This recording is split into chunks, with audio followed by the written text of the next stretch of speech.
और मुझे कहने में दिक्कत नहीं है। नेहरू का प्रधानमंत्री, पहला प्रधानमंत्री बनना निश्चित रूप से देश का दुर्भाग्य है, कोई कुछ भी कहे, वो देश के लिए अच्छा नहीं है, क्योंकि उनको भारत की कल्पना ही नहीं थी और उसका बहुत बड़े खमियाजे हमको राजनीतिक, सामरिक, आर्थिक, विकास के मुद्दे, बहुत चीज़ों को हमें झेलना पड़ रहा है, आज तक झेल रहे हैं। ये जितने लोग गुरुद्वारे जाते हैं, पंजाब में अगर 100 किसान आग लगाता है तो 100 में से वो 90-95 गुरुद्वारे जाते होंगे भाई। जी। तो गुरुद्वारे में जाके रोज ही सुनते हैं वाक पवन गुरु पानी पिता माता तरफ आग लगा देते हैं। कैसे आग लगा देते हैं, कैसे उनकी हिम्मत हो जाती है आग लगाने की।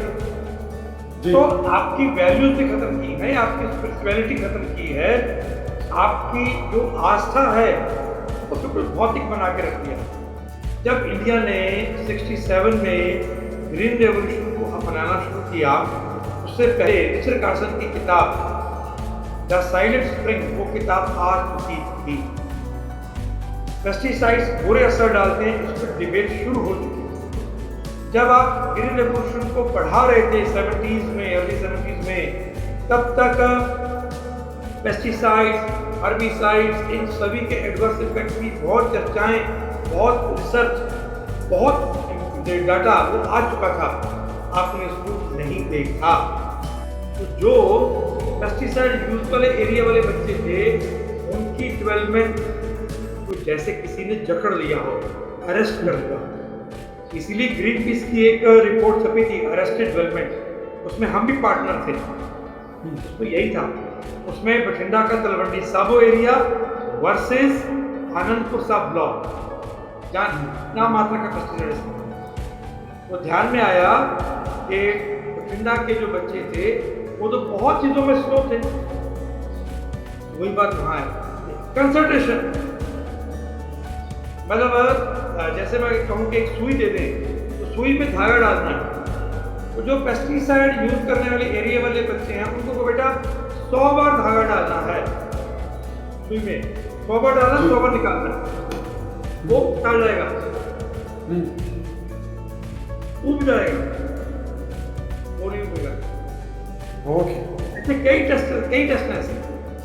मैं पंजाब के NRI ਭਰਾਵਾਂ ਨੂੰ ਹੱਥ ਜੋੜ ਕੇ ਪੰਜਾਬੀ 'ਚ ਗੱਲ ਕਰਦਾ ਕਿ ਤੁਹਾਡੀ ਜ਼ਮੀਨ ਇੱਥੇ ਨੇ, ਤੁਸੀਂ ਆਪਣੀਆਂ ਜ਼ਮੀਨਾਂ ਨੂੰ ਠੇਕੇ ਤੇ ਦਿੰਦੇ ਹੋ। ਮੈਂ ਤਾਂ ਬੇਨਤੀ ਕਰਾਂਗਾ ਕਿ ਦੇਖੋ, ਤੁਸੀਂ ਆਪਸ ਜਿਹੜੇ NRI ਭਰਾ ਕਿਤੇ ਕਿਤੇ ਰਹਿੰਦੇ ਹੋ, ਆਪਸ ਇਕੱਠੇ ਹੋ, ਜਿਨ੍ਹਾਂ ਦੀਆਂ ਇੱਕ ਪਿੰਡ ਦੇ NRI ਨੇ, ਇਕੱਠੇ ਹੋ ਜਾਣਾ ਆਪਸ, ਔਰ ਤੁਸੀਂ ਉਹਨਾਂ ਜ਼ਮੀਨਾਂ ਦਾ ਹੁਣ ਮੋਹ ਛੱਡੋ। हाँ, और वो जमीन मैं नहीं मंग रहा, मैंने नहीं तेनों कह रहा, तुसी उन्हां जमीनां दा ट्रस्ट बनाओ और तुसी को इन्हां जमीनां दी कमाई, इन्हां जमीनां दा सारा कुछ ये ऑर्गेनिक फार्मिंग ते लगेगा।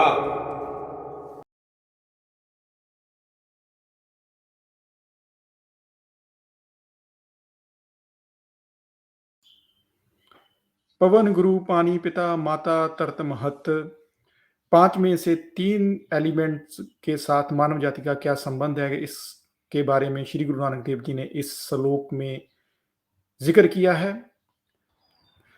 व्यूअर्स, पंजाब के पास भारत का 1.5% एग्रीकल्चर लैंड है और हम उस पे 18% टोटल केमिकल यूज करते हैं, जो भिन्न भिन्न प्रकार की दिक्कतों का सामना करना पड़ रहा है। एक तरीके का सिविलाइजेशन क्राइसिस हो गया है पंजाब में, उसका ये एक बहुत बड़ा कारण है। इसी ही के कारण आज हम एक ऐसे शख्स के साथ आपको मिलाने जा रहे हैं जिन्होंने इस क्षेत्र में बहुत योगदान दिया है। मेन तौर पर जैसे ऑर्गेनिक फार्मिंग में उनका बेमिसाल किरदार है। तो उमेंद्र दत्त जी, आपका दी डायलॉग टाइम के मंच पर स्वागत है। धन्यवाद जी, बहुत बहुत धन्यवाद जी। उमेंद्र दत्त जी, आप कविता, नाटक और ऐसे और पत्रकारिता के क्षेत्र में आप पहले थे और उससे निकल के आप इस ऑर्गेनिक फार्मिंग की तरफ कैसे आ गए? नहीं, वो जो पत्रकारिता में मैं था, साहित्य में था, कविता में था, तो वो कविता साहित्य सब लिखने वाला जो काम था जी, अभी भी मैं वही कर रहा हूँ। पहले मैं कविता लिखता था, साहित्य सृजन करता था, अब जी। मैं साहित्य को जीने की कोशिश कर रहा हूँ। अब मैं कविता लिखता नहीं, कविता बन के जीने की कोशिश कर रहा वाह! हूँ। तो इतना ही अंतर है सर, काम तो वही है। कविता भी जी, होती है जो भावनाओं का उद्रेक करे, जो भावनाओं को व्यक्त करे, भावनाओं को कोमल कर दे, मनुष्य का मन कोमल कर दे, किसी का दुख, किसी का दर्द, वेदना का संप्रेषण करे, संवेदनाओं की वो गाथा कहे, वो कविता जी, होती है। मैं जी। उसी को जीने की कोशिश कर रहा हूँ। बस अब मेरी कविता का जो शीर्षक है, वो अब खेती विरासत मिशन है, आप ऐसा कह सकते हैं। अब जी, मैं जी। पंजाब की पीड़ा, पंजाब की भूमि की पीड़ा, पंजाब के पानी की पीड़ा, पंजाब के लोगों की पीड़ा, पंजाब के पर्यावरण के विनाश से जो एक पीड़ा, एक जो आक्रोश उत्पन्न हो रहा है, शायद उसको अब जीने की कोशिश कर रहा हूँ। भाई साहब, जी, जी, अमरिंदर जी, जी। है ये भी साहित्य है। जी, जी। अच्छा जी, उमेंदर जी, एक क्वेश्चन है जी, हमारे हम जैसे हमें जब मैं स्कूल में पढ़ता था, हमें पढ़ाया जाता था, जहाँ हम उसके बाद भी हमने देखा कि 1980 1967 के बाद एक तरीके का बहुत इनकलाब आया, जिसको हम ग्रीन रेवोल्यूशन भी कहते हैं। उसने बहुत कुछ, उसके पॉजिटिव नेगेटिव हो सकते हैं, लेकिन आप ये मानते हैं कि उसके आने से जो लोगों के पास धन आया है, एक फाइनेंशियल उनकी कंडीशन अच्छी हुई है, जहाँ उनका लाइफस्टाइल अच्छा हुआ है 1967 से पहले और बाद में, आप इसको कोई फर्क करते हैं कि नहीं, कि आपको लगता है कि वैसा ही है, कोई उसमें कोई सुधार नहीं हुआ? देखिए, लाइफ़स्टाइल की अगर बात है तो लाइफ़स्टाइल में तो फ़र्क पड़ा है, जी, उसके बारे में तो मैं कहूँगा, ठीक है ना जी? जी। लेकिन लाइफ़स्टाइल में फ़र्क पड़ना वो अलग विषय है, पर ये लाइफ़स्टाइल सस्टेनेबल है क्या? टिकने हुँ, वाली है? मान लिया पहले घर कच्चे थे, पक्के हो गए, हुँ। आपके पास ट्रैक्टर नहीं थे, ट्रैक्टर आ गए, जी। गाड़ियाँ आ गई, स्कूटर आ गए, गाँव में एसी लग गए। हुँ, हुँ। ये हो गया लाइफ़स्टाइल। हुँ, हुँ। अब आप ज़्यादा शहरों में जाने लगे। पहले आप घर का खाना ज़्यादा खाते थे, अब बाहर का ज़्यादा खाने लग गए। जी। अब ये लाइफ़स्टाइल तो बदला है इस हुँ। समय। पैसा पंजाब में आया भी है, जी। पर खाली लाइफ़स्टाइल बदला है क्या? लाइफ़स्टाइल बदला है तो एक बहुत बड़ी पर्यावरणीय, एनवायरमेंटल या इकोलॉजिकल कॉस्ट पे बदला है। एक बहुत बड़ी कल्चरल, सिविलाइज़ेशनल कॉस्ट पे बदला है। देखिए, जी। लाइफ़स्टाइल तो बदल गया, और हुँ, हुँ। आपने पंजाब में जो खेती का मतलब होता था जैव विविधता, बायोडाइवर्सिटी, हुँ, हुँ। डाइवर्सिटी होती है नेचर में, तो जी। आपने जो डाइवर्सिफाइड एग्रीकल्चर थी, आपने उसको छोड़ के आपने क्या कर दिया? आपने मोनोक्रॉपिंग, खाली गेहूं है तो गेहूं, और धान है तो धान, या कुछ थोड़े इलाके में कपास, हुँ, बाकी हुँ। सब साफ छुट्टी हो गया। जी। कहीं छुटकर छुटकर कुछ थोड़ा बहुत होशियारपुर में इधर उधर कहीं वो कुछ मक्की का एरिया लग गया, कुछ गन्ना वाले ने बीच में गन्ना लगा लिया थोड़ा बहुत। और बाकी पंजाब में आप चले जाओ सीजन में, तो आपको धान के सीजन में मीलों मील धान मिलेगा, और गेहूं के सीजन में मीलों मील गेहूं मिलेगा। तो जी। ये जो बदला है, लाइफस्टाइल नहीं बदला, ये जो क्रॉपिंग पैटर्न बदल गया आपका, तो ये क्रॉपिंग पैटर्न बहुत खतरनाक है। इसने प्रकृति को खत्म किया, जैव विविधता को खत्म किया, जीवों को खत्म किया, जीव जगत का नाश किया। जी। सबसे बड़ी बात, आपके पर्यावरण के साथ साथ पानी भी पर्यावरण का हिस्सा है, आपके पानी को नष्ट किया, और हुँ, उससे हुँ। ज्यादा आप लोगों की, पंजाब के लोगों की सेहत का बंटाधार कर दिया, बिल्कुल। हुँ, और आज देखिए, उत्तर भारत में तो जो बड़े हार्ट हॉस्पिटल हैं, सब पंजाबी भर्ती है उसमें भैया। आप गेहूं हुँ, चावल खाने लगे, गेहूं चावल आपकी खुराक थी क्या? तो हुँ, हुँ। सर, लाइफस्टाइल नहीं बदला अमरिंदर भाई, जी, लाइफस्टाइल आपकी भोजन शैली बदल गई। जी, तो जो जी। आपके डाइटेटरी ट्रेडिशंस चेंज हुए, जी। आपने ज्वार, बाजरा, कोदरा, ये सब छोड़ दिया। कोदरा तो बाबे नानक ने खाया था। वो पाई हुँ, लालो हुँ। वाली वो जो कहानी है, वो निचोड़ रहे हैं और दूध निकल रहा है, तो वो तो पाई लालो थे, कोदरा था वो तो, कोदरा खाया जी। था, कोदरा नाम का अनाज था। आज कितने लोग हुँ, कोदरा खाते हैं? कोदरा गायब हो गया। तो हुँ, आपके लाइफ़स्टाइल चेंज नहीं हुआ, आपका पूरे का पूरा एक जिसको कहते हैं फूड से लेके एग्रीकल्चर से, फूड से, एनवायरनमेंट से लेके आपका बहुत कुछ चेंज हुआ। वो माँ मानते थे ना, आपने बोला अब धरती को कहाँ माँ मानते हैं, उसको आग लगाते हैं, उसमें पेस्टिसाइड डालते हैं, उसमें ढेर हुँ, सारा पानी निकालते हैं। ये जितने लोग गुरुद्वारे जाते हैं, पंजाब में अगर 100 किसान आग लगाता है, तो 100 में से वो 90-95 गुरुद्वारे जाते होंगे भाई। जी। तो गुरुद्वारे में जाके रोज सुनते हैं वाक, पवन गुरु पानी पिता माता तरत मत, हुँ, हुँ, फिर आग लगा देते हैं। कैसे आग लगा देते हैं? कैसे उनकी हिम्मत हो जाती है आग लगाने की फिर? जी। तो आपकी वैल्यूज भी खत्म की हैं, आपकी स्पिरिचुअलिटी खत्म की है, आपकी जो आस्था है उसको बिल्कुल भौतिक बना के रख दिया है। ये जी, कई जी, चीजें हैं, बहुत कुछ असर हुआ इस पे। जी। अच्छा, आप इसके आगे आप अब अपने जो आपने स्टार्ट किया है खेती विरासत मिशन, आई थिंक सो 2005 में, आपका उसका आइडिया कैसे आया आपके ज़हन में? और उसके बाद इतने साल हो गए आपको, 16-17 साल इसको लोगों तक अपनी बात पहुँचाते हुए, और आपको कैसे लग रहा है, आप इसको कैसे देख रहे हैं कि आपका जो मैसेज है वो लोगों तक पहुँच रहा है? और कितने परसेंटेज लैंड है जो कि आपको लग रहा है, जहाँ कितने हेक्टेयर ज़मीन है कि जो अब ऑर्गेनिक खेती हो रही है वहाँ पर? ये कितने हेक्टेयर है ये बताना थोड़ा कठिन होगा अभी, जी, क्योंकि ये कम ज़्यादा बढ़ता भी है, किसान छोड़ते भी हैं, नहीं जुड़ते भी हैं। जी, लेकिन हज़ारों किसान जुड़े, ये बात जी। मैं कह सकता हूँ, हज़ारों हज़ारों किसान जुड़े, हुँ, ये पहली बात है। लेकिन उससे भी जो बड़ी बात आपने जो कहा कि भी मन में आया कैसे? जी, नहीं, नहीं, मेरे मन में कुछ नहीं आया जी, जी। मैं तो निमित्त मात्र हूँ। हुँ, ये भगवान ने कहीं से कुछ करना था, उसने कहीं से मेरे दिमाग में डाल दिया, या हुँ, मुझे हुँ, कुछ लोग उसने मिला दिए। हुँ, क्या हुँ। होता है, मैंने कुछ पुण्य कर्म किया हुआ था, जी। तो यश अपयश, मान-अपमान सब विधि हाथ वाली बात है जी। इसका यश जी। मुझे मिलना था, तो मैंने हुँ, कोई हुँ। ऐसा पुण्य कर्म किया था कभी जीवन में, जी। कुछ पूर्व जन्म में किया होगा हुँ, हुँ। कि भगवान ने मुझे चुन लिया। और जी। जैविक खेती की बात सबसे पहले पंजाब में करने वाला व्यक्ति 1996 में, हुँ, हुँ। 96 में मैंने पहली मीटिंगें ली हैं सर। ओके। ठीक है ना, खेती वह मिशन 2005 में बना, हमारी जी, पहली मीटिंगें 96 में हुई है, 97 में हुई हैं। जी। तो उस समय तो बहुत मजाक उड़ाया गया मेरा, हुँ, हुँ। लोगों ने विरोध भी किया, लोगों ने पगला कमला सब कुछ कहा, जो लोगों ने कहना था। ये भी हुँ, कहा हुँ। यार ये तो अपना घर तो है नहीं है, दूजे ने भी उजाड़ेगा, ऐसा भी जी, सब जी, कहा लोगों ने। जी। तो मुद्दा वो नहीं है, बात हुँ, है कि हुँ। वो तो भगवान ने प्रकृति ने तय किया, और मुझे ऐसे लोग मिला दिए।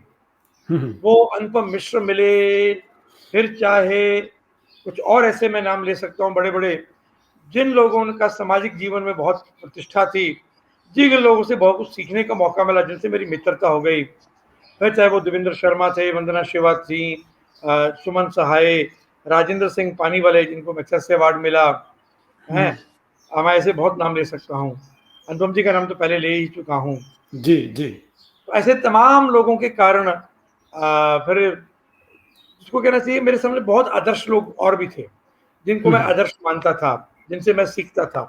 तो मुझे हुँ, हुँ। लगने लगा कि ये मेरा देश है, ये मेरा समाज है, और अपना जीवन किसके लिए है? तो अपना जीवन तो इस समाज के लिए ही है। हुँ, तो हुँ। आ, दूसरे का दुख दर्द करना, दूर करना, और अपने लिए मोक्ष की प्राप्ति करना, जी। ठीक है ना? आत्म मोक्षार्थ पर हिताय च, ये जीवन का उद्देश्य है। तो जी, उस जी। समय फिर ये आया, और मैं क्योंकि पंजाब का हूँ तो मुझे लगा पंजाब बहुत मर रहा है, पंजाब एक मरती हुई सभ्यता बनता जा रहा है। तो फिर पंजाब में मैं दिल्ली में चला गया था, सेटल था दिल्ली में, लगभग 10 साल दिल्ली में था। तो फिर मैं जी। वापस आके इस काम में जुटा, डटा, शुरू किया। तो ये मुझे लगता है ये प्रकृति ने ही किया इसमें। मुझे तो कोई इसका अहंकार नहीं है, क्योंकि मेरा तो खेती से कोई दूर-दूर तक रिश्ता नहीं था। हुँ, हुँ। पर मुझे चीज़ें मिलती गई, ऐसी लोग मिलते गए, किताबें मिलती गई, घटनाएँ होती गई, उन उस कारण से ये सब चीज़ें जुड़ती गई। जो ऑर्गेनिक फार्मिंग है, आप उसको धर्म के साथ भी जोड़ते हैं। जैसे अभी आपने कई श्लोकों का ज़िक्र किया और आपने मोक्ष का भी ज़िक्र किया, और खेती और धर्म को आप कैसे लिंक करते हैं? देखिए, पहली बात तो ये है कि जो धर्म है, जी। मैं तो कहता हूँ खेती का भी एक धर्म होता है, मैंने ये कहा है हमेशा, हुँ, ठीक है ना? खेती का भी एक धर्म होता है, और जो खेती हुँ, का धर्म है, वो है लोगों को पोषण देना, हुँ, हुँ, लोगों को पोषण देना, ये खेती का धर्म है। और अगर पोषण की जगह खेती से जो उगता है वो भोजन, वो लोगों को मार रहा है, तो खेती अपने धर्म से गिर गई है। हुँ, तो खेती को गिराने में कुछ लोगों की भूमिका है, कुछ लोगों ने गिराया, कुछ संस्थाओं ने गिराया खेती को। तो मुझे लगता है कि खेती के धर्म की चर्चा खड़ी होनी चाहिए, क्योंकि खेती का जो धर्म है ना जी, जी, आ, वो बहुत महत्वपूर्ण है एक अर्थ में। वो ये कि आ, मैं जिसको ये कहूँ, देखिए धर्म क्या है? धर्म जो हुँ, है वो धृति, क्षमा, दमो, अस्थेयम, शौचम, इंद्रिय निग्रह, धीर विद्या, सत्यम, क्रोधो, दशकम धर्म लक्षणम। धर्म के 10 लक्षण उसमें बताए हैं हमने, जी, ठीक है? और वो जो धर्म के 10 लक्षण बताए हैं उसमें अब ये मनुस्मृति में लिखा है। हालांकि लोग हुँ, मनुस्मृति को बिल्कुल पढ़ते नहीं, आग जरूर लगाते हैं, और हुँ, मनुस्मृति में बहुत काम की चीजें भी हैं, मुझे उसकी कोई चिंता नहीं है, कोई कुछ कहना चाहे तो कह सकता है। जी, तो उसमें सबसे बड़ी बात है धृति, यानी कि पेशेंस, आप हुँ, में पेशेंस होनी। फिर क्षमा, माफ करना, फॉरगिवनेस। फिर जो है उसमें दमा, सेल्फ कंट्रोल, अपने पे हुँ, नियंत्रण रखना, ठीक है? फिर अस्तेय, चोरी ना करना। अब ये बहुत बड़ी बात है, चोरी करना मतलब सामान चोरा नहीं, दूसरे के अधिकार को ना मारना, वो भी उसमें उसका हिस्सा है। हुँ, फिर शौच, शौच यानी कि हुँ, पवित्रता, स्वच्छता, हुँ, क्लीनलीनेस, वो है उसमें। फिर इंद्रिय निग्रह, अपनी इंद्रियों पर, ऑर्गन्स पर कंट्रोल रखना। हुँ, और फिर धी, धी यानी कि बौद्धिकता, इंटेलेक्चुअलिटी। और विद्या, विद्या यानी कि स्पिरिचुअल नॉलेज। सत्यम यानी कि सत्य, और ये ऐसा सत्य जो त्रिकाल आबादी सत्य है। और अक्रोध, गुस्सा ना करना। हुँ, अब ये धर्म के 10 लक्षण हैं। जी, अब बताओ, आपका इसमें से किससे विरोध है? किसी का किसी से नहीं हो किसी सकता। जी, तो मैंने जब कहा कि ये धर्म के 10 लक्षण है, खेती का भी धर्म था, तो खेती ने करना था पोषण और सबत का भला। हुँ, वो जो हम गिरे हैं, और हुआ ये है, हमने पिछले 100 साल में, या जब से ये पूरा वेस्टर्न सिस्टम लागू हुआ है, तब हम गुलामी थे। तो डेवलपमेंट का मतलब हो गया अधिक से अधिक भोग, अधिक से अधिक उपभोग, अधिक से अधिक चीजों का दोहन, शोषण, ज्यादा से ज्यादा खपत। तो ये सब चीजें, और उस चक्कर में खेती जो है वो पोषण देने वाली बनने की बजाय, खेती जो है वो बन गई है जहर देने वाली। अब क्या करें बताइए, ये कहना पड़ता दुख से। जी, आप जी, भोजन करा रहे हो, एक माँ बच्चे को पोषण देती है ना थाली में परोस के, और वो जी, माँ गलती से अगर कुमाता बन जाए, कैसे? वो जो भोजन परोस रही है अपने बच्चे को, उसमें अगर जहर हो, क्या थोड़ी मात्रा में हो, हुँ, वो बच्चे पे धीरे धीरे धीरे असर करेगा, हुँ, करेगा। जी, वो बच्चा नपुंसक हो सकता है, इनफर्टाइल हो सकता है, और उसकी बुद्धि कम हो सकती है, 36 बीमारियां उसको चिपट सकती हैं। तो ये किसका दोष है? तो ये जो पूरा हमने डेवलपमेंट का या एग्रीकल्चर का मॉडल उसमें से निकला, तो मैंने कहा कि वो गड़बड़ है। इसलिए खेती का धर्म पोषण है, खेती का धर्म सबको भोजन देना है। एक हमारे यहाँ श्लोक है, अन्नम बहुकुर्वीत। तो वो जो अन्नम बहुकुर्वीत है, उसका वही अर्थ है कि ये श्वेताश्वर उपनिषद में है कि जिसमें कहा गया है कि भाई आप को अधिक से अधिक अन्न को उत्पन्न करना चाहिए, अन्न का बाहुल्य होना चाहिए। अन्न का बाहुल्य धर्म का आधार है। भूखे लोग धर्म का आधार नहीं बन सकते, ये कहा गया है। और अन्न को की वृद्धि करो, अन्न की वृद्धि करो, हमेशा ये कहा गया। तो अन्न की वृद्धि करना ये खेती का धर्म है, ये मेरा जी। मानना है, ये मैंने कहा है। और जी। इसीलिए खेती को धर्म से जोड़ना एक पोषण और दूसरा संपन्नता, वैभव, अबंडेंस, मतलब अनाज की कभी कमी नहीं होनी चाहिए, ये इसका मतलब है। जी। अच्छा, तो आपको कभी ऐसा लगा कि जैसे पहले आपने बात की कि अन्न सबके लिए पूर्ण होना चाहिए, तो 1967 में तब इतना नहीं था, तब इस चीज़ की ज़रूरत थी, अब शायद नहीं है? देखिए ऐसा है, उस समय अन्न की तो ज़रूरत थी हमेशा, पर हम अन्न की ज़रूरत वाला जो विषय आया, अंग्रेज़ सरकार थी, तो अंग्रेज़ सरकार ने देश की बढ़ती हुई आबादी के हिसाब से हमको जो खेती में कुछ काम करना चाहिए था, वो नहीं किया, पहली बात तो ये। हुँ। दूसरा, अन्न बढ़ाना था, तो पर अन्न बढ़ाने का ये अर्थ नहीं था कि आप ज़हर का इस्तेमाल करें। जी। ज़हर का इस्तेमाल करना ही एकमात्र रास्ता नहीं था। जी। मतलब green revolution induced pesticide based agriculture, वही एकमात्र रास्ता नहीं था देश की फूड सिक्योरिटी को इंश्योर करने में। जी। आप ऑर्गेनिक माध्यम से जा सकते थे, कर सकते जी। थे। जब इंडिया ने 67 में ग्रीन रेवोल्यूशन को अपनाना शुरू किया, उससे पहले रिचर्ड कार्सन की किताब द साइलेंट स्प्रिंग, वो किताब आ चुकी थी। पेस्टिसाइड्स बुरे असर डालते हैं, इस पर डिबेट शुरू हो चुकी थी।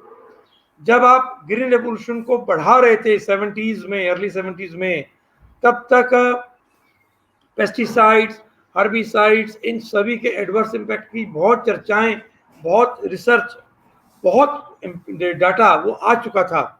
आपने उसको नहीं देखा, जी। आपको ने जानबूझ के आपने गलत रास्ता चुना, इस पर आप दोषी हो। फिर चाहे ओके। वो सरकार है, फिर चाहे वो कोई यूनिवर्सिटी है, या कोई डिपार्टमेंट है, या कोई नीति आयोग है, कोई उस समय तो नीति उसमें योजना आयोग था, या कोई योजना आयोग है, तो ये सब तो जी। सब के सब दोषी हैं। जब आपके सामने आ गया था, फर्ज करो आपको किसी ने कहा भाई आप ये गोली ले लो, तो अमरिंदर हुँ। जी वो गोली लेने लगे, पर उन्होंने देखा कि यार मेरी बगल में उमेंद्र दत्त बैठा है, इसने वही गोली ली थी, तो इसका तो हालत खराब हो गई। हुँ। तो आप वो गोली पर, फिर तो आपका बुद्धि और विवेक है ना, आपको ना भैया जी। ये गोली नहीं, कोई इसका अल्टरनेटिव दे दो, वो मेरा पड़ोसी तो हुँ। मर रहा है। हुँ, हुँ, हुँ, तो हुँ। आपने सीखने की कोशिश ही नहीं की, जी। ये गड़बड़ अ थी उसमें। अच्छा, वो तो आवश्यकता थी, एक मिनट, उमेंद्र जी। आवश्यकता थी, जी। अनाज की आवश्यकता थी, पर रास्ता सुरक्षित, प्रकृति केंद्रित और मानव केंद्रित अपनाना चाहिए था, वो नहीं अपनाया। आपने जी। बाजार केंद्रित अपनाया और प्रकृति विरोधी अपनाया। जी। अच्छा, उमेंद्र जी, जैसे जो ऑर्गेनिक लोग खेती करते हैं, आपके तो बहुत लोग टच में होंगे कि वो मुनाफ़ा कमा पाते हैं जितना दूसरे कमाते हैं, कि उससे थोड़ा कम रह जाता है? ये डिपेंड करता है कौन किसान कैसी योजना करता है। ओके। कुछ किसान मुनाफा ज्यादा कमाते हैं, हुँ, हुँ। कुछ बराबर कमाते हैं, कुछ कम कमाते हैं और कुछ को घाटा भी होता है। उन ऑन एन एवरेज क्या होता है? On an average it is at par, हुँ। कम नहीं है, ज्यादा निकलेगा ज्यादा। हुँ, हुँ। सुंडी बुंडी कोई प्रॉब्लम नहीं है, वो सुंडी अचानक नहीं आती, वहां पतंगा आता होगा पहले, हुँ, और वो आती होगी तो आपके वहां मित्र कीट भी आते होंगे, हुँ। तो वो देखना पड़ेगा। ये ख्याल रखिए, प्रकृति में जितने कीट है फसलों पर आते या जी। खेतों में दिखते हैं, 70% उसमें से मित्र कीट हैं, हुँ। मैक्सिमम 30% और कुछ जगह और भी कम होते हैं कि कीट हैं जो फसल को खाते हैं, फसल का रस चूसते हैं, पत्ता खाते हैं या फूल खाते हैं। हुँ। तो ज्यादा आपके मित्र हैं जो प्रीडेटर हैं, जो पैरासाइट्स हैं, तो उसकी पहचान करने की जरूरत है। आप एक बार पहचान लेंगे तो वो मैनेज हो जाएगा, ये तो बात नंबर एक है। जी। नंबर दो, फिर आप कुछ पेस्टिसाइड बना सकते हो घर पे ऑर्गेनिक, जिसमें खट्टी लस्सी है, हुँ, हुँ। जिसमें नींबू की का रस होता है, नीम है, धतूरा है, फिर कुछ जड़ी बूटियां हैं, इसमें मिर्चों का घोल भी है, फिर कुछ और ओके। तरीके भी हैं करने के, मैनेज करने के।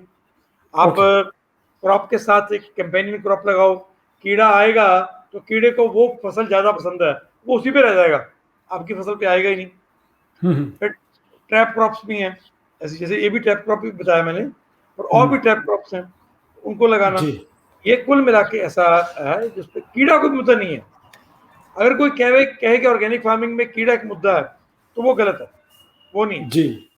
अच्छा उमेंद्र जी, आपको ऐसा लगता है कि जैसे सुसाइड बहुत होते हैं किसानों के, वो अक्सर फाइनेंशियल रीजंस के कारण होते हैं, और ये देखा गया है कि जो बिग मैरिजेस उसका एक कारण है, और एक कारण है कि आप ट्रैक्टर पे लोन पे लेकर और ट्रैक्टर को अगले दिन जाकर मंडी में बेच देते हैं और उस पैसे से कार या कुछ और करते हैं, जिसका जिसका एक्चुअली नुकसान ही होता है। जो जो ट्रैक्टर है वो तो फिर भी शायद कोई पैसा बना सकता है, जबकि वो कार या कुछ और जिसमें आप यूज़ कर लेते हैं वो एक तरीके का मिसमैनेज ऑफ मनी है। और जहाँ फिर ट्रैक्टर जहाँ और उसके और कई तरह के उसके टूल्स हैं, उसको बाय करने की पंजाब में एक होड़ सी लगी हुई है कि हर एक चाहता है कि मेरे पास वो हर तरीके का टूल हो, घर पे हो। और ये आप समझते हो कि ये एक कारण है कि फार्मर्स इस सुसाइड की तरफ जा रहे हैं, और जो मजदूर है जो उनके फार्मर्स के अंडर काम कर रहे हैं वो उनकी हालत उतनी बदतर नहीं है जितनी कि जो जमीन ओनर है उनकी है। देखिए जी, ये सुसाइड्स के ना अर्थशास्त्री जो कारण बताते हों वो ठीक है, और आप भी उसी नैरेटिव को लेके आपने सवाल किया, जी और मैं एक दूसरा तथ्य आपके सामने लाना चाहूंगा। जी ये जो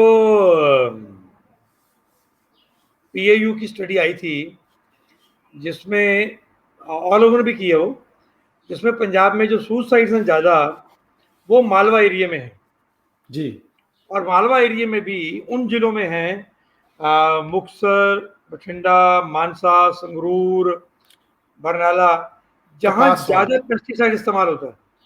जी जहाँ पेस्टिसाइड ज़्यादा इस्तेमाल होता है वहाँ उतनी ज़्यादा आत्महत्याएं। कंडी के एरिया में, पंजाब के कंडी के एरिया में पेस्टिसाइड नाम बराबर इस्तेमाल होता है, नाम मात्र का, तो वहाँ कोई आत्महत्या ही नहीं है। इसी ओके। तरह आप हरियाणा का एरिया ले लीजिए, मध्य प्रदेश का, महाराष्ट्र का विदर्भ ले लीजिए, तेलंगाना का एरिया ले लीजिए, नीचे तमिलनाडु तक चले जाइए, जहां पेस्टिसाइड ज्यादा इस्तेमाल होता है वहीं किसानों की ज्यादा आत्महत्याएं हैं। रीजन क्या है इसका? एक रीजन क्या है इसका? जी रीजन हम जो ढूंढ रहे हैं वो सब रीजन होंगे, वो सब कंपाउंडिंग फैक्टर्स हैं, मूल रीजन कुछ और है। मेरा मानना, मैं लोग मुझसे सहमत और असहमत हो सकते हैं।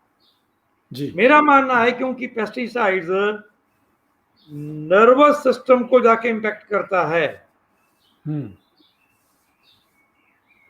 तो सर वो जो सोचने समझने की क्षमता को भी कम करता है, खत्म करता है। ओके। तो पेस्टिसाइड्स जो है आदमी को, जो है पेस्टिसाइड को यूज करेगा, पेस्टिसाइड से भरा हुआ खाना खाएगा, ही और शी विल बिकम इम्पल्सिव। तो पंजाब के लोग ज्यादा इम्पल्सिव इसलिए भी हैं, वो टकराता है ना थोड़ा सा, स्कूटर टकरा जाता है मोटरसाइकिल तो पिस्तौल निकाल के गोली मार देते हैं, सर इसलिए हो रहा है। देखिए ऐसी स्टडीज बहुत अवेलेबल हैं जो बताती हैं कि पेस्टिसाइड्स जो हैं वो, जिस पीढ़ी को पेस्टिसाइड जहाँ जिस एरिया में ज़्यादा पेस्टिसाइड इस्तेमाल होते हैं वहाँ, और जहाँ पेस्टिसाइड इस्तेमाल नहीं होते, उन दोनों के छोटे बच्चे जो हैं वो 4 साल, 8 साल, 12 साल तक के बच्चों के टेस्ट हुए कई तरह के, तो वो जो टेस्ट हुए उन्होंने बताया कि उनका बॉडी, माइंड, मोटर कोऑर्डिनेशन जहाँ पेस्टिसाइड इस्तेमाल नहीं होता था वहाँ ज़्यादा बढ़िया है, जिसको हम ग्रोथ कहते हैं, डेवलपमेंट कहते हैं। तो जो पेस्टिसाइड यूज वाले एरिया वाले बच्चे थे उनकी डेवलपमेंट को जैसे किसी ने जकड़ लिया हो, अरेस्ट कर लिया हो। इसीलिए ग्रीन पीस की एक रिपोर्ट छपी थी, अरेस्टेड डेवलपमेंट, उसमें हम भी पार्टनर थे। उसमें यही था, उसमें बठिंडा का तलवंडी साबो एरिया वर्सेस आनंदपुर साहब ब्लॉक, जहां नाम मात्र का पेस्टिसाइड इस्तेमाल होता है। तो ध्यान में आया कि बठिंडा के जो बच्चे थे वो तो बहुत चीजों में स्लो थे, तो वही बात वहां है, कंसंट्रेशन। मतलब जैसे मैं कहूं कि एक सुई दे दें तो सुई में धागा डालना है, तो जो पेस्टिसाइड यूज करने वाले एरिया वाले बच्चे हैं उनको को बेटा 100 बार धागा डालना है, सुई में 100 बार डालना, 100 बार निकालना है, वो उगता जाएगा, उब जाएगा, वो नहीं उगेगा। ओके। ऐसे कई टेस्ट हैं ऐसे। एक टांग पे खड़ा करके कंसंट्रेशन वाली बात चेक की, बहुत मैं उसके एक्सप्लेनेशन में नहीं जाता क्योंकि हम उसके पार्टनर थे। तो पेस्टिसाइड के कारण आत्महत्या होती है क्योंकि वो मनुष्य का विवेक, सोचने समझने की क्षमता, उसकी शारीरिक क्षमता को कम करता है जी। तो वो इम्पल्सिव होता है, गुस्से में जल्दी आता है, उसका अपने पे कंट्रोल कम होता है, इसीलिए सर वो आत्महत्या करता है। जी। अच्छा, उमेंद्र जी, जैसे आप ऑर्गेनिक खेती की बात कर रहे हैं और पहले आपने फसल जलाने की भी बात की कि वो किसान को नहीं चाहिए, और कई तरीके आपने जिक्र किया कि जो कि अच्छे तरीके से आप ऑर्गेनिक खेती कर सकते हैं। तो अभी दुनिया में एक बहुत बड़ी एक तरीके की बात चल रही है कि ग्लोबल वार्मिंग हो रही है, ग्लेशियर पिघल रहे हैं और दुनिया का टेम्परेचर जो इंक्रीज हो रहा है डे बाय डे, तो वाटर लेवल इंक्रीज हो रहा है सी का, जिसके कारण बहुत से आइलैंड्स हैं वो पानी के अंदर धीरे धीरे डूब रहे हैं। तो इसका भी आप कुछ संबंध समझते हैं कि किसानी और हमारी विरासत में है, और जहाँ जो किसानी है इसको आप इस ग्लोबल वार्मिंग के साथ जोड़ते हैं? नहीं देखिए, चलिए वो कह रहे हो खाली पंजाब के किसानों को, तो पूरी दुनिया की खेती गड़बड़ है ना जी। हाँ जी, पूरी दुनिया का जी। हाँ, पूरी दुनिया की बात करो, फिर खाली पंजाब की बात नहीं करेंगे। खाली पंजाब के किसानों को दोषी कहना तो फिर गलत होगा। जी हाँ, नहीं, पूरी पूरी दुनिया दुनिया में जो खेती का मॉडल दिया गया वो गलत है, वो जी ग्लोबल वार्मिंग बढ़ा रहा है, जी वो पानी को बर्बाद कर रहा है, वो केमिकल्स को नीचे लेके जा रहा है, जमीन के नीचे लेके जा रहा है। जी तो निश्चित रूप से पूरी दुनिया का जो मॉडल है वो इकोलॉजिकल बनना चाहिए, सस्टेनेबल बनना चाहिए, नेचुरल बनना चाहिए, ऑर्गेनिक बनना चाहिए। तो पूरी ओके। दुनिया में खेती को मॉडल बदलने की जरूरत है। और ग्लोबल वार्मिंग तो और बहुत कारणों से, ग्लोबल वार्मिंग में तो चलो आपने इतने कार्बन एमिशंस छोड़े, आबादी बढ़ा दी आपने, आप ये जो कहते हो ना जी कि देश की तरक्की जीडीपी से गिनी जाएगी, ये सबसे बड़ी बेवकूफी है। अच्छा ये बताओ, बाबा नानक ने जीडीपी बढ़ाई थी क्या? वो बाबा नानक क्यों महान थे, क्यों हम उनको गुरु मानते हैं? उन्होंने जीडीपी बढ़ाई थी क्या? नहीं जी। हाँ, जीडीपी तो कम की होगी बाबा नानक ने, तो उन्होंने कहा कि पैदल चलते थे जी। और मांग के खाना, व्यापार तो किया नहीं उन्होंने, तो पैसा हाथ में रखते नहीं थे। तो भैया हमने जिनको महापुरुष माना वो नानक थे, बुद्ध थे, महावीर थे, तुलसीदास थे, कबीर थे, हजारों लाखों संत हुए, महापुरुष हुए। तो भैया वो जीडीपी वाले लोग नहीं थे। तो आपने ये जो खेती से जीडीपी बढ़ना या डेवलपमेंट, वो देश वही आगे कर जा रहा है जिसकी जीडीपी ज्यादा है, ये निपट बेवकूफी है। ओके। तो फिर आपको कोई लोग कह जीडीपी सकते है, हैं कि आप एंटी डेवलपमेंट हैं, कि जैसे हमारी डेवलपमेंट, वो जो गरीब है वो गरीबी से बाहर नहीं कैसे नहीं नहीं, आएगा? अरे भैया एंटी डेवलपमेंट क्यों? मैं तो जी सरबत का भला मांगता हूं, तो मैं डेवलपमेंट के भैया, आप पहले डेवलपमेंट का अर्थ ठीक रखो ना। जी आपका डेवलपमेंट का अर्थ शब्द वो क्या कहते हैं, अर्थ ही गलत है भैया। ये जी। डेवलपमेंट शब्द मेरा है नहीं, मेरी सभ्यता का, मेरी संस्कृति का, मेरे धर्म का, मेरे विचार का, मेरे चिंतन का, मेरे संस्कारों का शब्द नहीं है। हम्म मेरे संस्कारों का शब्द है मंगल, वेलबींग। उनके पास शब्द है नहीं, वो यूरोप वालों के पास, वो हमसे उन्होंने खोद खाद के लिया। अब वो कहते हैं होलिस्टिक डेवलपमेंट इंडेक्स, अब कह रहे हैं ना ऐसा वो कह रहे हैं। वही होलिस्टिक डेवलपमेंट, वही उसी को हमने मंगल कहा था, सुमंगल कहा था। तेरा मंगल होवे, कहते सी, हम्म, तेरा कल्याण हो, कल्याण वस्तु, हम्म, चिरंजीवी भव, जी, यशस्वी भव, ये कहते थे। भाई जी, वो जो था वो पूरी का पूरा सिस्टम, उसमें ये नहीं था अच्छा तेरी के लिए कमाई जमा दो, अबे नहीं। हम अरदास में क्या मांगते हैं? मन सर्वदा भला। नीमा मत उच्ची। जी, वो सर मत कैसे ऊंची होगी? मत खाली पैसे से ऊंची होगी कि संस्कारों से ऊंची होगी? संस्कारों के साथ। फिर तो भाई ये सारा जो हमने खड़ा कर दिया आज पर पूरा नैरेटिव, वो गड़बड़ है। और हमने ये किया कि प्रोग्रेसिव होने के नाम पर हमने वो कार्ल मार्क्स को इंपोर्ट किया।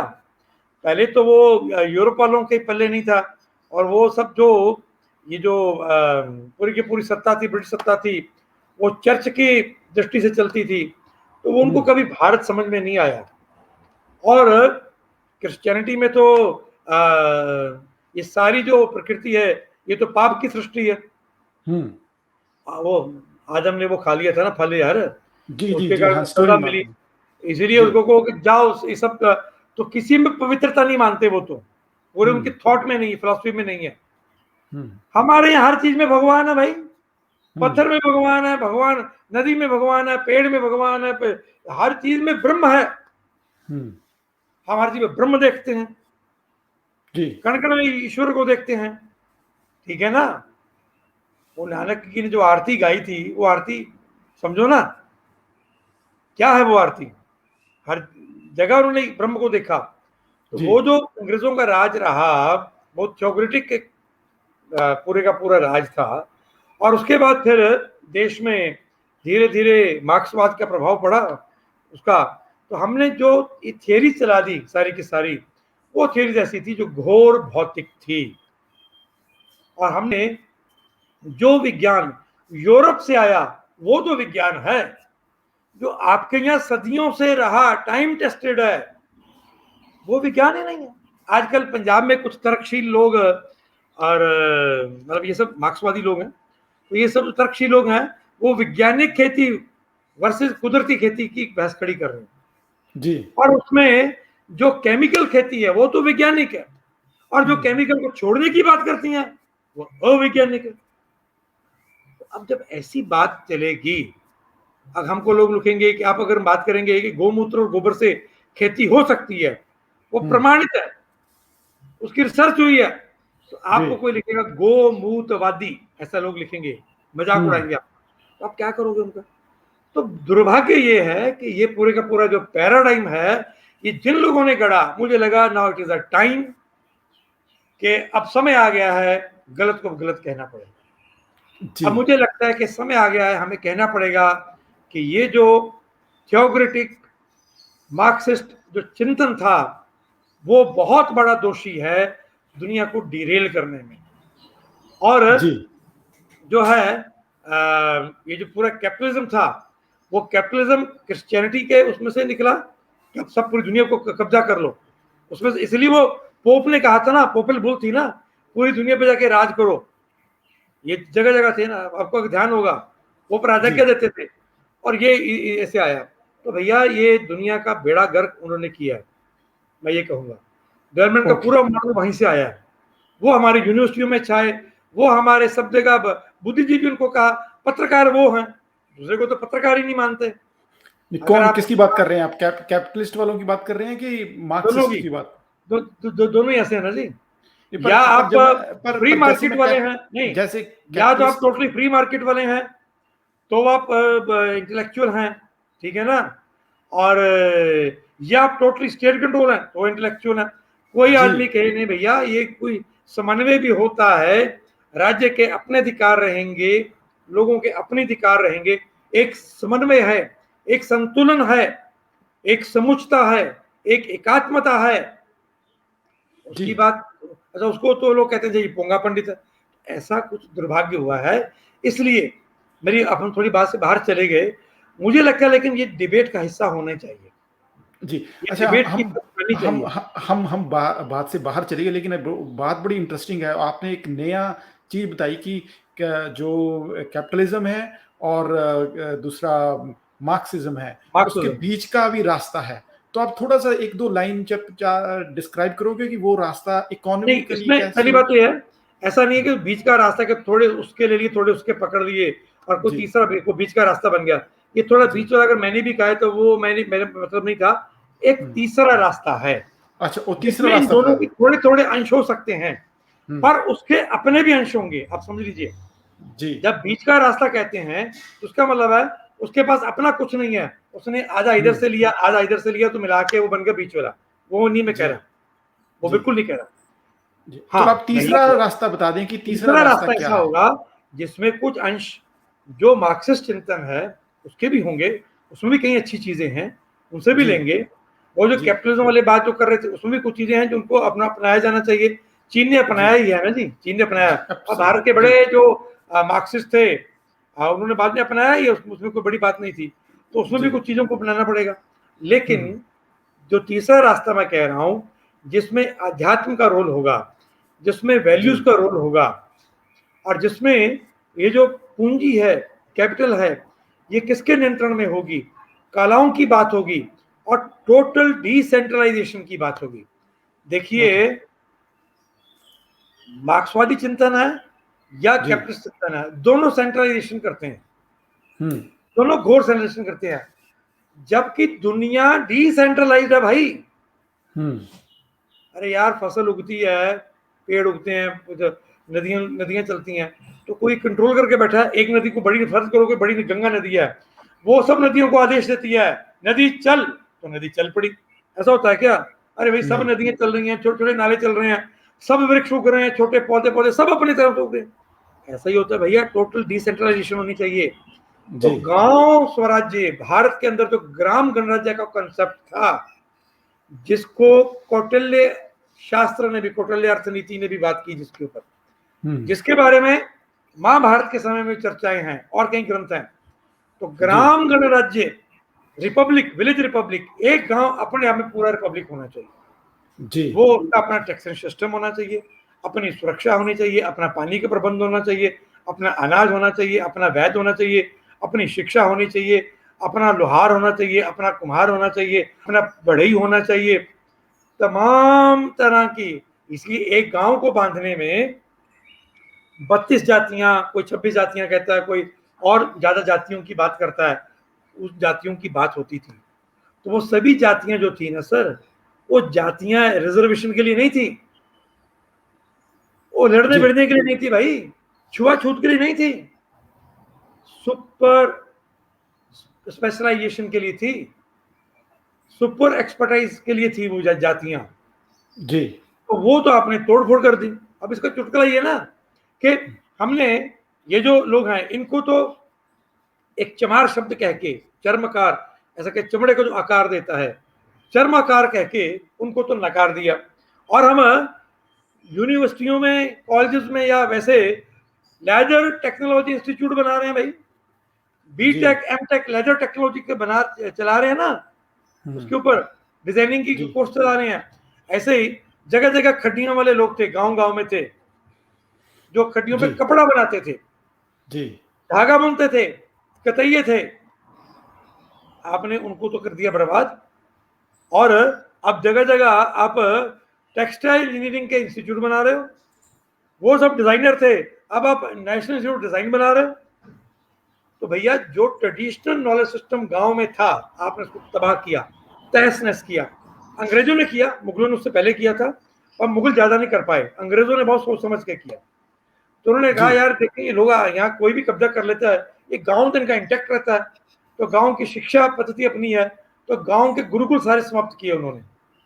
और फिर उन्होंने जंगल सारे ले लिए, हर गांव के पास कुछ जंगल था, या जिसको चारागाह कहते हैं, चरान कहते हैं, उसमें पास्चर्स लैंड हर गांव के पास थी, कॉमन लैंड थी, हर गांव के पास थी।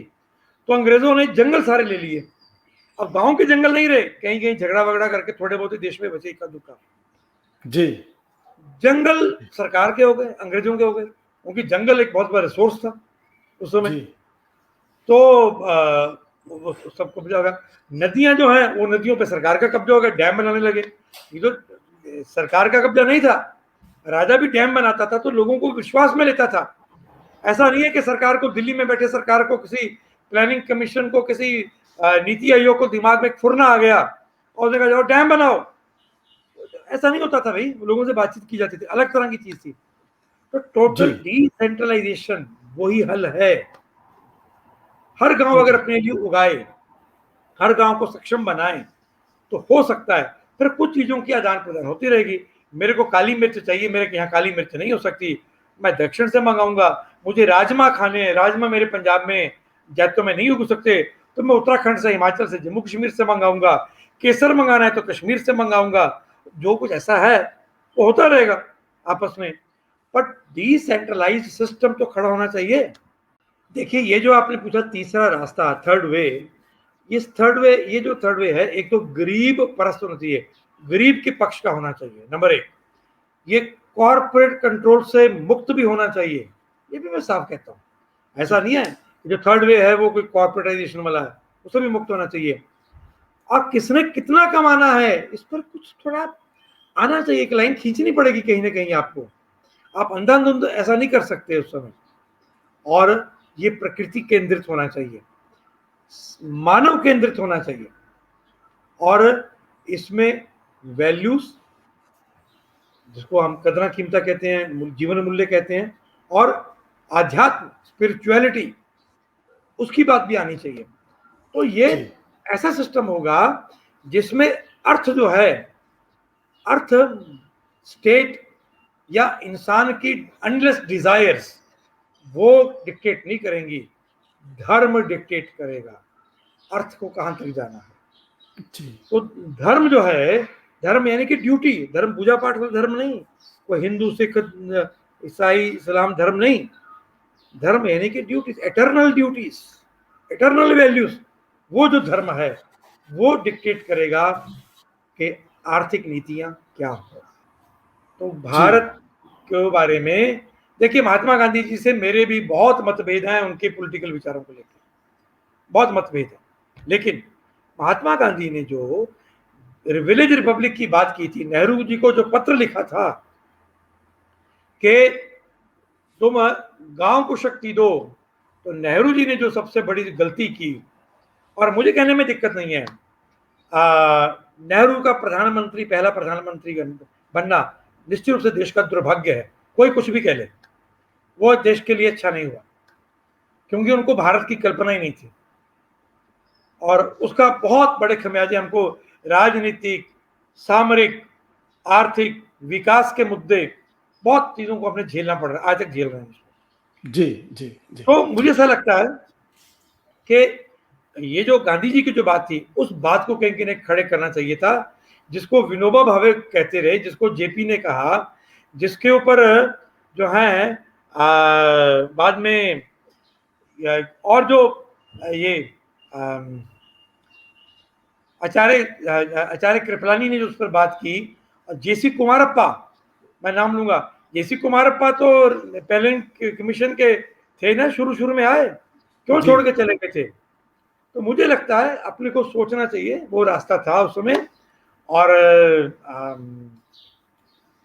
ये मूल्यांकन होना चाहिए। हमारे यहाँ तो राम और कृष्ण भी मूल्यांकन से परे नहीं है, पर नेहरू और गांधी तो कोई मतलब हस्ती नहीं रखते, तो इनका भी मूल्यांकन होना चाहिए कि इन्होंने देश को क्या दिया, इन्होंने जो विकास का रास्ता दिखाया। नेहरू जी ने कहा था ना, the temple of modern India, temples कहा था ना भाखड़ा नंगल को, नागार्जुन डैम को, क्या बना? अपने बड़े बड़े कारखानों को टेम्पल्स ऑफ मॉडर्न इंडिया कहा था, क्या बना? वो टेम्पल रहे? डिबेट लंबी हो जाएगी। तो जी, मुझे ऐसा जी, लगता है कि डिसेंट्रलाइजेशन होनी चाहिए थी, गांव में सारे रोजगार खड़े होने चाहिए थे। वो अगर होते तो शहरों में स्लम्स नहीं होते, गांव से माइग्रेशन नहीं होती, गांव हमारे उजड़ते नहीं, अपनी सभ्यता से हम कटते नहीं, किसान आत्महत्या करता नहीं। जी। अच्छा, जैसे आप कह रहे हैं कि गाँव पे सब कुछ होना चाहिए, आपको लगता नहीं है ये थोड़ा ख़्याली बात है कि अगर कोई डैम है, जहाँ अगर कोई फैक्ट्री है, वो एक जगह लग सकती है, उस जगह को लेने के लिए ज़मीन की ज़रूरत होती है, फिर ज़मीन बाय करनी होती है एक कॉर्पोरेटर ने, तो जहाँ गवर्नमेंट ने, तो आप उसके भी थोड़ा-सा मुझे लग रहा है कि उस डिसेंट्रलाइज़ेशन के उस को लेकर अरे उसके भी यार खिलाफ लग भाई रहे हैं। साहब सुनो इधर, पहली बात तो ये है, देश में कपड़े के तो बड़े बड़े कारखाने बंद होने चाहिए। हुँ, कोई मुझे पूछेगा, ये मैंने जो पहना है ना, मैं हमेशा पहनता हूँ, हाथ का जी, काता हुआ, हाथ का बुना हुआ, हाथ का रंगा हुआ पहनता हूँ भैया जी। मैं इंडस्ट्रियल प्रोडक्ट नहीं पहनता। ये कम से कम अपने शरीर पे नहीं लगाता। लेकिन आ, आप तो एक हो गए ना कि आप इसको अफ़ोर्ड भी कर सकते होंगे और आप इसको बाय करते हैं, नहीं लेकिन नहीं, जो मैं तो बहुत सी सुनो, अरे भैया मैं तो डिमांड। भिक्षुक आदमी, भाई साहब मैं तो भिक्षुक आदमी हूँ। जी, मैं तो भीख मांग के गुजारा करता हूँ। जी। ये एक भिखारी अगर गुजारा कर सकता है, अफोर्ड कर सकता है, सब कर सकते हैं। अरे नीयत होनी चाहिए ना भाई। हुँ, आप ये बताओ, मोबाइल जो लेते हो 10-20 हजार का, वो अफोर्ड कर हुँ। सकते हो? उसके बारे में तो कोई चिंता नहीं होती। जी, तो अगर वो आपका पैसा आपके गांव के जो है वो सूत काटने वाले को, या गांव के जो आपका जो बुनकर है उसको पैसा चला जाएगा, बुनकर को, तो भैया क्या दिक्कत हो जाएगी भाई? पर एक कहा जाता है कि जैसे ये मेरा अपना पर्सनल ओपिनियन है कि जैसे जो बंदे डिज़ाइनिंग में टाइम देते हैं, एनालिसिस में टाइम देते हैं, एक पूरा उनके पास स्ट्रक्चर होता है, प्लानिंग करते हैं, फिर उसको इम्प्लीमेंट करते हैं, तो वो आप एक जो गाँव में कपड़ा बनने वाला है, वो चीज़ नहीं ला सकता जो बड़ी-बड़ी फैक्ट्री वाले सर लाते हैं। प्लीज ये मत कहिए, ये वो ज्यादा वही है, अभी तक वही है। ये बताओ, इतने ये कब आए डिजाइनिंग डिजाइनिंग वाले? 100 साल पहले आए, 125 साल पहले आए? जी, उससे पहले इस देश के लोग नंगे रहते थे क्या? नहीं, हम बिल्कुल गंदे नहीं। कपड़े पहनते थे क्या? अरे जी, इंग्लैंड में एक समय तो बैन लगाना पड़ा कि कोई भारत का कपड़ा कोई पहनेगा तो उस पर उसको दंड लगेगा। इंग्लैंड हुँ। के राजघरानों की महिलाएं भारतीय सिल्क पहनना चाहती थी, भारतीय कपड़ा पहनती थी। जी, जी, जी। और इसको धर्मपाल जी ने भी मेंशन किया है, ओके। खूब डिटेल दी इस पूरी की पूरी। तो वो जी, जो जी। पूरा मुद्दा है, इतना बढ़िया कपड़ा था हमारे यहाँ, तो वो तो पूरी दुनिया को एक्सपोर्ट, कपड़ा एक्सपोर्ट करते थे भाई। ये जी, सब जी। फालतू बातें हैं। देखिए, ओके। जो गांव में नहीं बन सकता, लैपटॉप है, चलो मान लिया, कुछ हो गया चीज ऐसी, कुछ होंगी ना। इंटरनेट। हाँ यार, जी, गिन लो, जी। ऐसे होंगे ना, कुछ चीजें होंगी हाँ, ऐसी जो गांव में शायद गांव का कारीगर नहीं बना सकता। जी, पर जी, आप जी। लिस्ट बनाओ ना कि गांव जी, में जी। कारीगर ये 100 चीजें बना सकता है, इसके कारखाने नहीं लगेंगे बड़े। एक समय ओके। इंडिया में लिस्ट थी ये पहले, और वो मैं अब यहाँ मैं तारीफ करूंगा मार्क्सिस्ट थ्योरी की, कि वो एक सोशलिस्ट विचार था। वो एक लिस्ट होती थी कि वो स्मॉल स्केल सेक्टर में ही बन सकती है, मीडियम स्केल सेक्टर में बन सकती है, ऐसा ही था वो कुछ। Planned planned economy. अच्छा, तो आप नहीं, मेरा ये कहना है, लास्ट। मेरा ये कहना है, आप कुछ बड़े कारखाने डिसमेंटल करो, गांव के लोगों को भैया आपने बनाना है। ये बताओ, ये बिस्कुट बनाने के लिए ये कम वक्त बड़ा कारखाना क्यों चाहिए यार? उनके बिस्कुट और ब्रेड बनाने के लिए क्यों चाहिए? हुँ। हाँ, चटनी बनाने के लिए, जैम बनाने के लिए क्यों चाहिए? जी, जी, जी। ये वो बनाने के लिए क्या नाम है वो, चिप्स खाते हैं बच्चे, चिप्स के लिए क्यों बड़ा कारखाना चाहिए? गांव गांव में ज बने। इसके लिए तो बहुत बड़ी एक एग्ज़ाम्पल है लिजेट पेपर। वो और कुछ औरतों ने 7-8 औरतों ने मिलके पूरा एम्पायर खड़ा कर दिया और उन्होंने बिल्कुल क्या बिल्कुल किया बिल्कुल। कि लोगों ने घर से वो बनाकर आती थी, उन्होंने ऐसा फैलाया, अभी भी पूरी सर दुनिया मुझे में वो लगता है ये, चल रहा है। देखिए उसके लिए आपने समाज को तोड़ा है। पंचायतों के इलेक्शन, एक मिनट, जी, पंचायतों के इलेक्शन जो आपने दलगत राजनीति से किए, जी, जिस प्रकार आपने उसमें वो लेके गए, उसने गांव को फाड़ दिया, तोड़ दिया। जी। गांव में मिलवर्तन नहीं है। पंजाब के गांव में एक सेल्फ हेल्प ग्रुप तो ढंग से चल नहीं सकता। हुँ, हुँ। तो ये बड़ी समस्या है, इसलिए मुझे लगता है समाज की पुनर्रचना, समाज को जगाना पड़ेगा, और खाली जी, खेती का धर्म ही नहीं, समाज को अपना धर्म समझना पड़ेगा। जी। ओके। अच्छा, ओमिंदर जी, अब हम बिल्कुल लास्ट में आ चुके हैं। आप कोई मैसेज देना चाहते हैं जो कुछ एनआरआईज़ को, जो जिनकी ज़मीनें पंजाब में हैं और उन ज़मीनों को वो ओन करते हैं, लेकिन वो वहाँ पर क्या कहते हैं, मामले पे वो दे देते हैं और लोगों को। आप उन लोगों को पर्टिकुलरली कोई मैसेज देना चाहें या कोई भी आप मैं अंत बिल्कुल में देना कंक्लूड चाहूंगा जी, करना चाहें? जी, बिल्कुल मैं कंक्लूड करने के लिए कहूंगा, हाथ जोड़ के विनती करूंगा। मैं पंजाब के एनआरआई भरावां नूं हाथ जोड़ के पंजाबी च गल करदा ਕਿ ਤੁਹਾਡੀ ਜ਼ਮੀਨ ਇੱਥੇ ਨੇ, ਤੁਸੀਂ ਆਪਣੀਆਂ ਜ਼ਮੀਨਾਂ ਨੂੰ ਠੇਕੇ ਤੇ ਦਿੰਦੇ ਹੋ। ਮੈਂ ਤਾਂ ਬੇਨਤੀ ਕਰਾਂਗਾ ਕਿ ਦੇਖੋ ਤੁਸੀਂ ਆਪਸ ਜਿਹੜੇ NRI ਭਰਾ ਕਿਤੇ ਰਹਿੰਦੇ ਹੋ, ਆਪਸ ਇਕੱਠੇ ਹੋ, ਜਿਨ੍ਹਾਂ ਦੀਆਂ ਇੱਕ ਪਿੰਡ ਦੇ NRI ਨੇ, ਇਕੱਠੇ ਹੋ ਜਾਣ ਆਪਸ 'ਚ, ਔਰ ਤੁਸੀਂ ਉਹਨਾਂ ਜ਼ਮੀਨਾਂ ਦਾ ਹੁਣ ਮੋਹ ਛੱਡੋ। ਹਾਂ, ਪਰ ਉਹ ਜ਼ਮੀਨਾਂ ਮੈਂ ਨਹੀਂ ਮੰਗ ਰਿਹਾ, ਮੈਨੂੰ ਨਹੀਂ ਤੈਨੂੰ ਕਹਿ ਰਿਹਾ ਮੈਂ, ਤੁਸੀਂ ਉਹਨਾਂ ਜ਼ਮੀਨਾਂ ਦਾ ਟਰਸਟ ਬਣਾਓ ਔਰ ਤੁਸੀਂ ਕਹੋ ਇਹਨਾਂ ਜ਼ਮੀਨਾਂ ਦੀ ਕਮਾਈ, ਇਹਨਾਂ ਜ਼ਮੀਨਾਂ ਦਾ ਸਾਰਾ ਕੁਝ ਇਹ ਆਰਗੈਨਿਕ ਫਾਰਮਿੰਗ ਤੇ ਲੱਗੇਗਾ। ਤੁਸੀਂ ਜਦ ਉਹਦੇ ਤੇ ਕੁਝ ਇਨਵੈਸਟਮੈਂਟ ਕਰਨਾ ਚਾਹੋਗੇ ਤਾਂ ਪੰਜਾਬ ਦੇ ਵਿੱਚ ਆਪਾਂ ਕਣਕ ਤੇ ਝੋਨੇ ਦੇ ਸਾਈਕਲ ਤੋਂ ਬਾਹਰ ਨਿਕਲਣਾ, ਆਪਾਂ ਇੱਥੇ ਦਾਲਾਂ ਉਗਾਈਏ, ਸਰੋਂ ਉਗਾਈਏ, ਮਿਲਟਸ ਉਗਾਈਏ ਜਾਂ ਜੰਗਲ ਲਗਾਈਏ। ਪੰਜਾਬ 'ਚ ਕਈ ਸੰਸਥਾਵਾਂ ਜੰਗਲ ਲਗਾ ਰਹੀਆਂ ਨੇ, ਜਾਂ ਜੰਗਲ ਖੜੇ ਕਰੀਏ। ਇੰਝ ਹੀ ਪੰਜਾਬ ਬਚੇਗਾ, ਪੰਜਾਬ ਦਾ ਪਾਣੀ ਤਾਂ बचेगा, पंजाबियों की सेहत ਤਾਂ बचेगी, पंजाब ਤਾਂ बचेगा जी। और इसलिए मैं कहूँगा कि ये खाली पंजाब के NRI के लिए, बाकी NRI भी कर सकते हैं कि वो अपनी ज़मीनों को प्राकृतिक खेती से जोड़ें और जो प्राकृतिक खेती करने वाले, पर्यावरण का काम करने वाले जो संगठन, जो संस्थाएं हैं, उनका हाथ थामें। सरकारें हमारा हाथ नहीं थामेंगी, क्योंकि हम सरकारों की 36 चीज़ों का विरोध करते हैं। ये समस्याएं हैं, हमसे मित्रता भी है कुछ लोगों की, पर सरकार सरकार होती है भाई, वो किसी की नहीं होती। और किसी रंग की सरकार आ जाए, सरकार सरकार की तरह चलती है। जी। तो समाज सहयोग करे तो आप ऑर्गेनिक फार्मिंग करने वाले किसानों को प्रोत्साहित कीजिए, ऑर्गेनिक फार्मिंग की ट्रेनिंग के लिए पैसा खर्च कीजिए, ऑर्गेनिक किचन गार्डनिंग को प्रमोट कीजिए। हमें बीज बैंक बनाने हैं, कंपनियों के बीजों से मुक्ति करनी है, देसी बीजों के बीज बैंक बनाने हैं, वो हो सकते हैं। हमें ऑर्गेनिक फार्मिंग का लिटरेचर तैयार करना है, वो हो सकता है। बहुत कुछ ऐसे हो सकता है।